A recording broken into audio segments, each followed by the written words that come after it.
Sorry. Free का खाना देखा नहीं कि कुत्तों की तरह मुंह मारने आ जाते हैं, भिखारी कहीं के। माफ कीजिए, वो गलती से।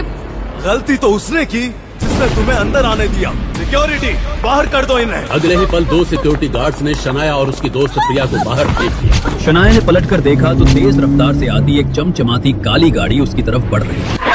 अभी वैभव राणा बाहर निकला। राणा इंडस्ट्रीज का मालिक, आलीशान गाड़ियाँ, बंगले, बड़े बड़े लोगों के साथ उठना बैठना उसके लिए आम बात थी। लड़कियां उसे देखकर ही बेहोश हो जाती थी, पर आज जैसे ही शनाया ने उसे देखा उसके होश उड़ गए। ये तो मेरा पति है। शनाया की आंखें वैभव से मिली और वो अपनी यादों में खो गई। सुबह सुबह ही उसके जीजाजी उसकी दीदी लक्ष्मी से लड़ रहे थे। तेरी बहन बस हम पर एक बोझ है लक्ष्मी, मैं उसे ज्यादा दिन नहीं पाल सकता।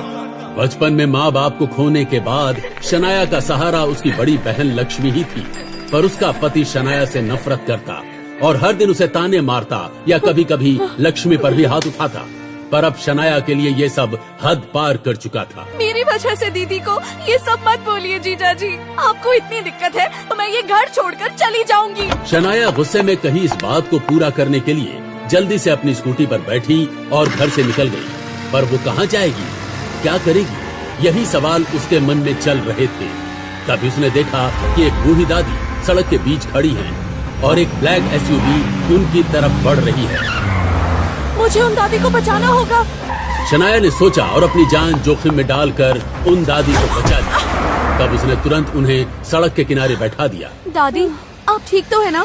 हाँ बेटा, तुमने मुझे सही वक्त पर बचा लिया, वरना पता नहीं क्या हो जाता। तुम्हारा नाम क्या है? मेरा नाम शनाया शाह है। शनाया, तुम बिल्कुल वैसी ही हो जैसी मैं अपनी पोत बहू चाहती हूँ। क्या तुम मेरे पोते से शादी करोगी? शनाया की आंखें चौड़ी हो गई।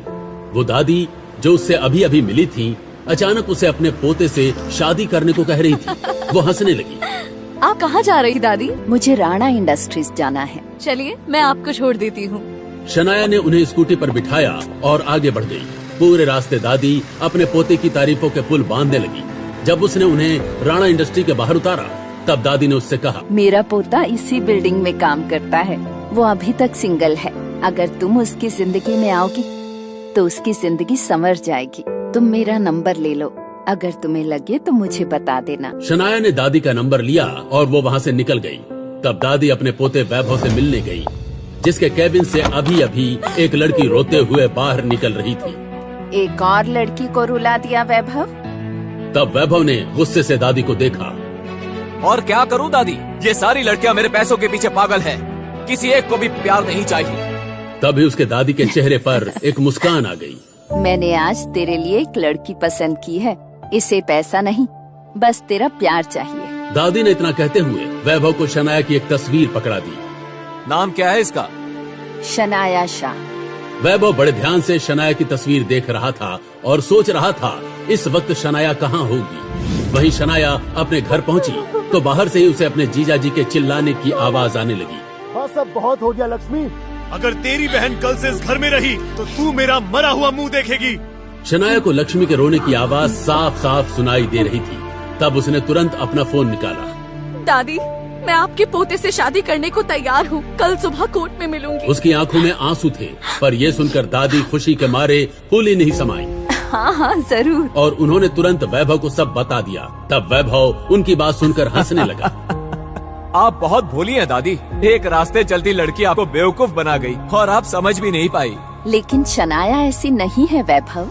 पर वैभव किसी की बात सुनने को तैयार नहीं था। जो लड़की पैसों के लिए अपना जिस्म बेच दे और उसे शादी का नाम दे दे, वो भी किसी रखेल से कम नहीं होती है दादी। हो जाने दो शादी, फिर मैं आपको उसकी सच्चाई बता दूंगा। वैभव अपने मन में एक फैसला कर चुका था, पर इससे अनजान शनाया अगली सुबह दुल्हन के लिबास में कोर्ट पहुंच गई, जहां दादी और वैभव पहले से ही उसका इंतजार कर रहे थे। तब दादी ने उन दोनों को इंट्रोड्यूस किया। शनाया, ये है मेरा पोता वैभव। शनाया ने एक मुस्कान के साथ वैभव को देखा, पर वैभव को उसमें कोई इंटरेस्ट नहीं था। कुछ ही देर में वो सब अंदर गए और पेपर वर्क खत्म होते ही शनाया और वैभव की शादी हो गई। तुम दोनों की जोड़ी खूब जमेगी। दादी के चेहरे पर मुस्कान थी। तब वैभव ने शनाया को चाबी पकड़ाई। स्प्रिंगफील्ड में मेरा फ्लैट है, शाम को अपना सामान लेकर वहाँ आ जाना। तब वो पलटकर वहाँ से निकल गया। शनाया हैरानी से उसे देख रही थी। कितना अकड़ू है, मैं कैसे आऊंगी ये तो पूछ लेता। पर इस बात की फिक्र ना करते हुए वो जल्दी से अपने घर गई और उसने लक्ष्मी को सब बता दिया। तूने शादी कर ली, लेकिन क्यों शनाया? मैं रोज रोज के तानों से तंग आ गई थी दीदी, बस अब मैं ये सब नहीं सह सकती। शनाया की आंखों में आंसू थे। तब लक्ष्मी ने उससे पूछा, और तेरा पति वो क्या करता है? उसकी सैलरी क्या है? उसका नाम क्या है? वैभव। इसके अलावा मुझे कुछ नहीं पता। अब जो होगा देखा जाएगा दीदी। शनाया जल्दी से अपना सामान पैक करके वहाँ से निकली और ऑटो में बैठकर स्प्रिंगफील्ड बिल्डिंग की तरफ चल दी। वो अपने मन में बस यही सोच रही थी कि आगे क्या होने वाला है। उसे वैभव का नाम पता था, पर वो कैसा आदमी था ये उसे अंदाजा नहीं था। कुछ ही देर में वो स्प्रिंगफील्ड बिल्डिंग के उस फ्लैट में एंटर हुई। फ्लैट पूरी तरह खाली था और सन्नाटे में उसके कदमों की आवाज गूंज रही थी। तब उसने अपना बैग नीचे रखा और बिस्तर पर बैठकर रोने लगी। माँ पापा, आज अगर आप जिंदा होते तो शायद मेरे साथ ये सब नहीं होता।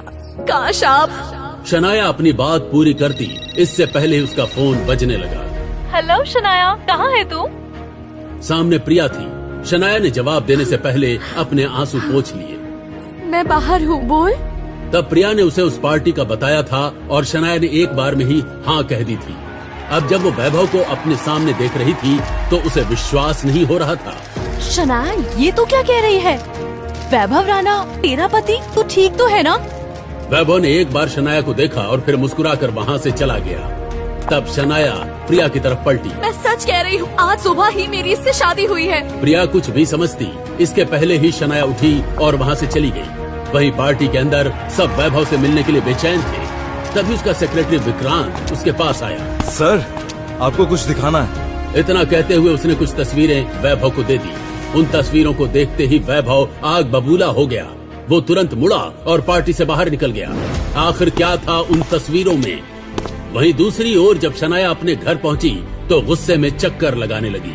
वो वैभव राणा है, उसने मुझे ये बात बताई क्यों नहीं? अगर मुझे पता होता तो आज मेरी बेइज्जती नहीं होती। आज घर आने दो, मैं सारे सवालों के जवाब लेकर रहूंगी। शनाया खुद से बड़बड़ा रही थी। तभी फ्लैट का दरवाजा धड़ाम से खुला। वैभव गुस्से से अंदर आया और आते ही उसने शनाया की गर्दन पकड़ ली। तेरी हिम्मत कैसे हुई मेरे साथ ऐसा करने की? लेकिन मैंने किया क्या है? शनाया की सांसें रुक रही थी।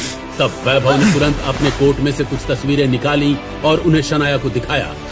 शादी मुझसे करे और बाहों में किसी और के सोए? उन तस्वीरों में शनाया किसी और को गले लगा रही थी। तब उसने कुछ कहने की कोशिश की, पर वैभव ने उसकी एक न सुनी और उसे धक्का दे दिया। शनाया का सिर टेबल से टकराया और उसमें से खून निकलने लगा। तेरे जैसी कैरेक्टरलेस औरतों को मैं अच्छी तरह से जानता हूँ। तू जानती नहीं कि वैभव राणा से पंगा लेकर तूने कितनी बड़ी गलती कर दी है। अब से तेरी बर्बादी शुरू, शनाया शाह। क्या यही थी उसकी नई जिंदगी की शुरुआत? क्या कभी वो वैभव को अच्छे से जान पाएगी? क्या वैभव कभी उस पर भरोसा करेगा? और क्या उन दोनों की जोड़ी कभी रंग ला पाएगी?